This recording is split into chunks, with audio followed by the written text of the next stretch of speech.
বন্ধুরা, সময় আর টাকা এই দুটো জিনিসই আমাদের জীবনে খুব গুরুত্বপূর্ণ ভূমিকা পালন করে।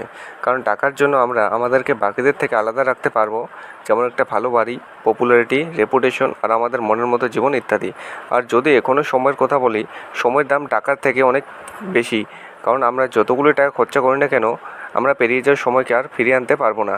যেমন উদাহরণ, কেভিন সকালে জগিং করার জন্য বারোয় এবং হঠাৎই সে কিছু আওয়াজ শুনতে পায় এবং সেটা একজনের চেঁচানোর আওয়াজ। যখনই সে পিছে ঘুরে দেখলো তার পাশের নদীতে একটি বাচ্চা ডুবছিল, সে দৌড়ে সে বাচ্চাটার কাছে গেল এবং দেখলো সে বাচ্চাটার শুধু হাত বাইরে ছিল। কেভিন তাকে বাঁচানোর জন্য হাত বাড়ালো, কিন্তু তার হাত লাগার সাথে সাথে সে বাচ্চাটা ডুবে যায়। তখন কেভিন মনে মনে খুব খারাপ পাচ্ছিল। সে ভাবছে, আমি যদি 1 সেকেন্ড আগে আসতাম তাহলে আমি তাকে বাঁচাতে পারতাম।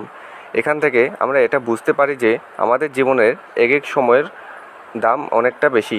এটাও জানি না যে ভবিষ্যতে আমাদের কী হবে, কিন্তু এখনও যদি আপনার মনে হয় যে আপনার কাছে প্রচুর সময় আছে, তাহলে আপনি সেই সময়টাকে ইউজ করুন নতুন কিছু শেখার জন্য, যেমন এডুকেশন, নলেজ, জীবন এবং রিলেশনশিপ এর মতো জিনিস। কিন্তু আমরা এগুলো কি ফ্রিতে শিখতে পারবো? না। উদাহরণ হিসেবে, আপনারা যেই এই ভিডিওটি দেখছেন, এটা থেকে আপনি একটু নলেজ পাচ্ছেন, কিন্তু এটা দেখার জন্য ইন্টারনেট বা ওয়াইফাইয়ের প্রয়োজন হচ্ছে, যেটা কি টাকা দিয়ে পাওয়া যায়। তাহলে আমরা এটাও বলতে পারি যে সময় আর টাকা দুটোই নিজের জন্য খুবই গুরুত্বপূর্ণ। তবুও আমরা কিছু কম্প্যারিজন করে দেখব, যেটা থেকে আমরা এটা জানতে পাবো কোন জায়গায় কার বেশি গুরুত্বপূর্ণ। সবথেকে প্রথমে ভ্যালু। সময়ের ভ্যালু তো টাকার থেকে অনেক বেশি, কারণ টাকার যে ভ্যালু সেটা সময়ের উপর নির্ভর করে, যে আমরা কত সময় কত টাকা কামিয়েছি। তারপরে হচ্ছে ইম্পর্টেন্স। টাকা কামানোর জন্য সময় খুবই গুরুত্বপূর্ণ ভূমিকা পালন করে, কারণ টাইম ছাড়া তো আমরা টাকা কামাতেই পারবো না। তবে টাকা ছাড়া আমরা সময় কাটাতে পারবো, কিন্তু এই টাইমটাকে যদি আমরা সঠিকভাবে ইনভেস্ট করি, তাহলে আমরা এই দামি সময়ের মধ্যে ভালো একটা জীবন কাটাতে পারবো। পরেরটা হচ্ছে ম্যানেজমেন্ট। এইটা তো আমি আপনাকে আগে বলে দিলাম যে আমাদের সময় খুবই লিমিটেড, যেটাকে ম্যানেজ করে রাখা আমাদের জন্য খুবই দরকার হয়। কিন্তু টাকাকেও ম্যানেজ করা আমাদের জন্য ততটাই ইম্পর্টেন্ট, কিন্তু টাকাকে সেই ম্যানেজ করতে পারে যে এর ভ্যালু বুঝে। পরেরটা হচ্ছে কন্ট্রোল। সময় আমাদের কাছে যতটাই থাকুক না কেন, আমরা আমাদের হিসেবে সব জিনিসকে কন্ট্রোল করতে পারবো না, কিন্তু যদি টাকা আমাদের কাছে আছে, তাহলে আমরা সেটাকে ইউজ করে বেশিরভাগ জিনিসকে আমাদের কন্ট্রোলে রাখতে পারবো। পরেরটা হচ্ছে পাওয়ার।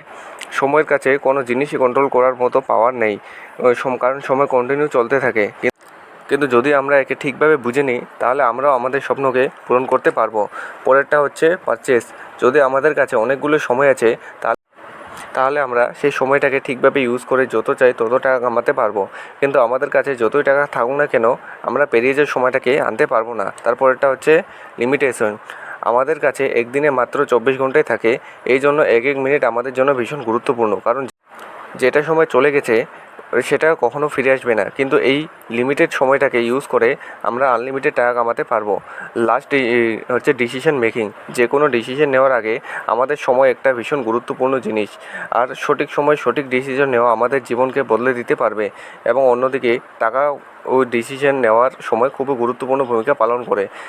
যে কোনো কোম্পানির কাছে যদি অনেক টাকা থাকে, তাহলে তারা যে কোনো রকম ধরনের ইনভেস্ট করতে পিছনে হাঁটবে না। তাহলে শেষ পর্যন্ত সময় আর টাকা দুটোই আমাদের জীবনে খুবই গুরুত্বপূর্ণ জিনিস। সময়কে ইউজ করে আমরা টাকা কামাতে পারবো, আর টাকাকে ইউজ করে আমরা আমাদের স্বপ্নকে পূরণ করতে পারবো। তো বন্ধুরা, আপনাদের মতামত অবশ্যই আমাদের কমেন্টে লিখে জানাবেন। তো বন্ধুরা, আমাদের এই ভিডিওটি এই পর্যন্তই। দেখা হচ্ছে পরের ভিডিওতে। যদি ভিডিওটি ভালো লাগে, লাইক এবং শেয়ার করবেন। আর আমাদের পরবর্তী ভিডিওগুলো দেখার জন্য চ্যানেলটিকে অবশ্যই সাবস্ক্রাইব করুন। ধন্যবাদ।